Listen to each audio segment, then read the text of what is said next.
வணக்கம். ஜவைஜக் from Javathipatti Pudur. Power writer அப்படிங்கிற யூடியூப் சேனல் மூலமாக உங்களை மீண்டும் சந்திப்பு ரொம்ப மற்ற மகிழ்ச்சி.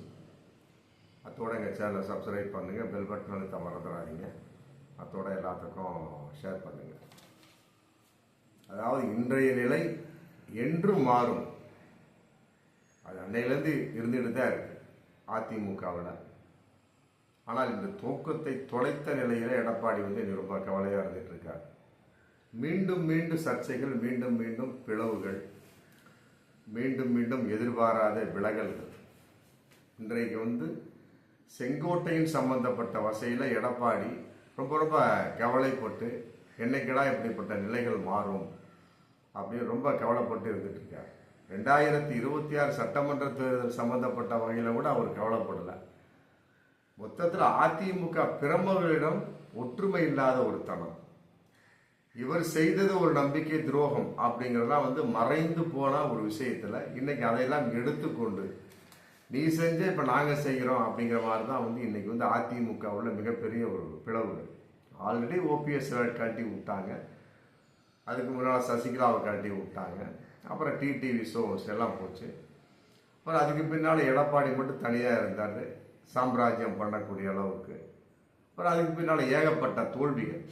ஆமாம், நாடாளுமன்றத்தில் தோல்விகள், சட்டமன்ற தோல்விகள், இடைப்பட்ட இடைத்தேர்தல் தோல்விப்பட்டு ஒரு 10 தேர்தலுக்கு மேலே ஏகப்பட்ட தோல்விகள். இருந்தாலும் அவைகளெல்லாம் தாங்கிக் கொள்ளும் வண்ணமாக இருந்தாலுமே கூட சில முக்கிய பிரமுகருடைய பிரிவு என்பது இன்னைக்கு எடப்பாடிக்கு ரொம்ப தலைவலியாக இருந்துட்டு. குறிப்பாக செங்கோட்டையன்.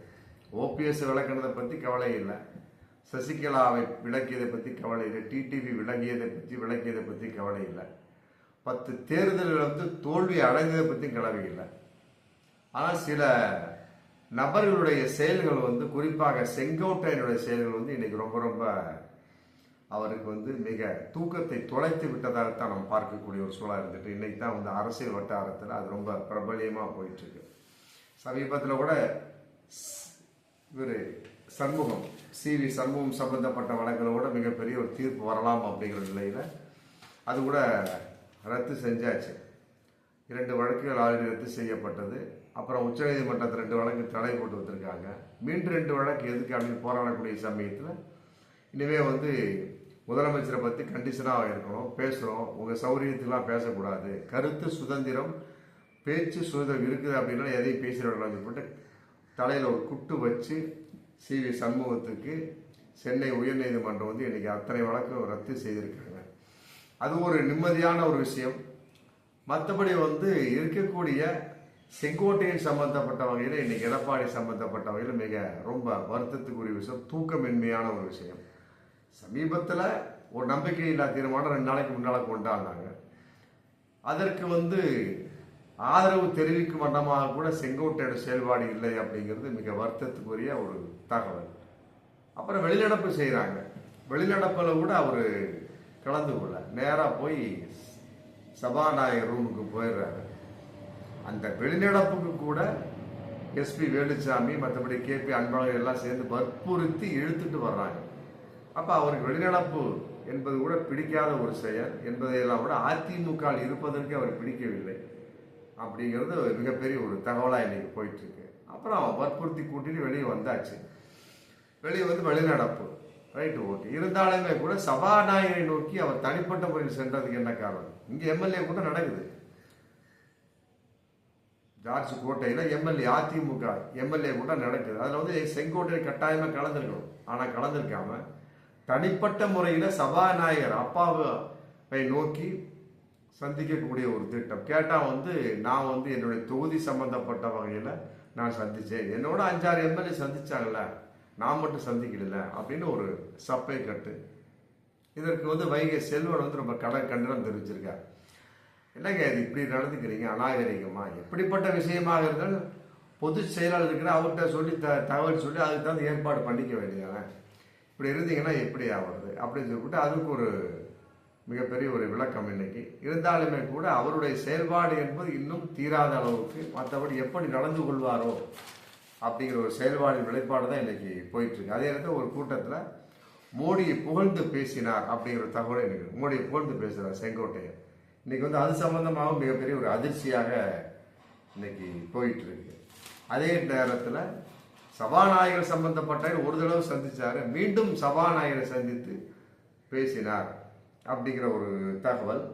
அதையெல்லாம் விட 2026 சட்டமன்ற தேர்தல் சம்பந்தப்பட்ட நான் சிக்கி கொண்டேன், சீமானை போல நான் அதிகமாக இன்று பேச முடியாது, அந்த அளவுக்கு நான் வந்து ரொம்ப சிக்கி தவிச்சிட்டு இருக்கிறேன் அப்படிங்கிற மாதிரி தன்னுடைய ஒரு மனுவை வெளிப்படுத்துறாரு. அப்புறம் சட்டமன்ற கூட்டத்தில் வரக்கூடிய அந்த கலந்து கொள்ளக்கூடிய சமயத்தில் ஓபிஎஸ்ஐ பார்த்து சிரித்தார் அப்படிங்கிற தகவல் இன்னைக்கு வந்திருக்கு.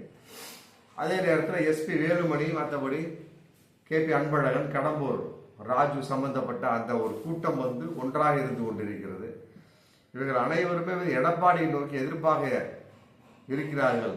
ஆனால் குறிப்பாக செங்கோட்டை தன் நிலைப்பாடாக வெளியே காட்டிக் கொண்டு விட்டார் அப்படிங்கிற விஷயமா இன்னைக்கு போயிட்டு. ஆக எந்த ஒரு நிகழ்விலுமே சந்திக்காத ஒரு சூழல்ல, எந்த ஒரு நிகழ்விலும் கலந்து கொள்ள முடியாமல் தனிப்பட்ட ஒரு விஷயமாக இன்னைக்கு செங்கோட்டையை சென்று கொண்டிருப்பது எடப்பாடிக்கு வந்து மிக ரொம்ப வருத்தமான, அதிர்ச்சியான, தூக்கம் தொலைத்த ஒரு தகவலாக இன்னைக்கு இருந்து கொண்டிருக்கு. அதனால வந்து என்ன ஒரு விஷயம் அப்படிங்கிற ஒரு சமயத்தில் இப்படிப்பட்ட ஒரு நிகழ்வுல வரக்கூடிய 21ஆம் தேதி ரம்ஜான் இஃப்தார் விருந்துக்கு வந்து அதிமுக ஏற்பாடு பண்ணியிருக்காங்க. சிராஜ் மஹால் சென்னையில் எக்மோர்ல வரக்கூடிய 21ஆம் தேதி. அதுக்கு வந்து எவ்வாறு செங்கோட்டையன் வருவாரா அப்படிங்கிற மிகப்பெரிய ஒரு கேள்வி இப்பவே போயிட்டு இருக்கு. அதாவது எதிலையுமே கலந்து கொள்ளாதவர், அதே நேரத்தில் மோடியை புகழ்ந்தவர், எப்படி வந்து ஒரு முஸ்லீம் இஸ்லாமியர்களுக்கு ஆதரவாக செய்யக்கூடிய இஃப்தார் விருது கலந்து கொள்வாரா அப்படிங்கிற ஒரு மிகப்பெரிய ஒரு தகவல். என்றாலுமே கூட அந்த எடப்பாடியினுடைய ஒரு நிகழ்வின் வெளிப்பாடு, அவர்களுடைய ஒரு சீற்றத்தின் வெளிப்பாடு. இன்றைக்கு என்ன ஆகுது, இன்னொரு விஷயம் தகவல் போயிட்டு, அதாவது கட்சி பொறுப்பையும் அவருக்கு கொடுக்கப்பட்ட ஈரோடு புறநகர் மாவட்ட செயலாளர் பதவியையும் இன்னும் எம்எல்ஏ பதவியும் பிடுங்கலாம் அப்படிங்கிற ஒரு தகவல்.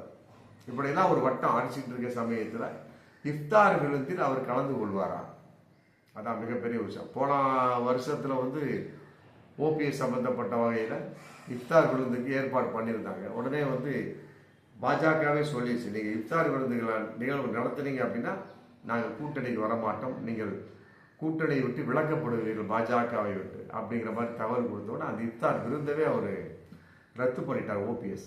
ஆனால் இன்னைக்கு இபிஎஸ் வந்து தைரியமாக வந்து இஸ்லாமியர்களுக்கு இஃப்தார் விருந்து கொடுக்கக்கூடிய ஒரு சூழல் வரக்கூடிய 21. இந்த ஒரு நிகழ்வு பாஜகவுக்கு எதிராக இபிஎஸ் இருந்து கொண்டிருக்கிறார் அப்படிங்கிற ஒரு தகவல் இருந்தாலுமே கூட மற்ற வகையில் பார்க்கக்கூடிய சமயத்தில் ஸ்ட்ராங்கா இல்லையே. எதுலேயுமே சொல்றார், இன்னும் 6 மாசம் பொறுத்துக்குங்க, மற்றபடி என்ன நிகழ்வு அப்படிங்கிற நம்ம பார்த்துக்கலாம் அப்படிங்கிற மாதிரி தான் இன்னைக்கு தகவல் போயிட்டு இருக்கு. அதையும் மீறி இன்னைக்கு இஃப்தார் விருந்து வரக்கூடிய 21ஆம் தேதி அமைக்கக்கூடிய சூழல் இருக்கும் பட்சத்தில் அப்போ எடப்பாடியோட நிகழ்வு வந்து சிறுபான்மைக்கு ஆதரவா, மற்றபடி வந்து மோடிக்கு எதிர்ப்பா அப்படிங்கிறது ரெண்டும் கெட்டா நிலைமையாக தான் இருந்துட்டு இருக்கு. அதனால 2026 சட்டமன்ற தேர்தல் வந்த பின்னாலுமே கூட, அல்லது இவர் சொல்வதை போல எடப்பாடி சொல்வது 6 மாதத்திற்கு பின்னால் என்ன நிகழ்வோ அப்படிங்கிறத ஒரு விஷயம். அதற்கிடையே செங்கோட்டையனுடைய நிலைப்பாடு அவரை எப்படியாவது நிலைநிறுத்தி விட வேண்டும் அப்படிங்கிற ஒரு மிகப்பெரிய ஒரு வெளிப்பாடு இன்னைக்கு எடப்பாடி இருந்துட்டு இருக்காரு. கூட்டத்தில் கலந்து கொள்ளவில்லை, எம்எல்ஏ கூட்டத்தில். அதுக்கு வந்து நிருபர்கள் கேட்குறாங்க எடப்பாடிட்டு. அவர் சொல்றார், நீங்கள் அவர்கிட்டே கேளுங்க, என்ன செய்கிறா என்ன நினைக்கிறா எனக்கே தெரியல, நீங்கள் அவர்கிட்டே கேளுங்க. உடனே வந்து நிருபர்கள் போய் அவர்கிட்ட கேட்குறாங்க. கேட்கக்கூடிய சமயத்தில் இது என்னுடைய தொகுதி சம்பந்தப்பட்ட வகையில் நான் அப்பா சபாநாயகரை போய் பார்த்தேன், இது ஒரு சாதாரண நிகழ்வு தான் அப்படின்னு சொல்லிவிட்டு அவரு சொல்றாரு. இந்த மாதிரி குழப்பமான ஒரு சூழல் அதிமுக ஆல்ரெடி 3ஆக 4ஆக சிதைந்து கொண்டிருக்கக்கூடிய இந்த அதிமுக, சிதைந்து போன அதிமுக மீண்டும் செங்கோட்டையால் சின்னா பின்னப்பட்டு கொண்டிருக்கிறது.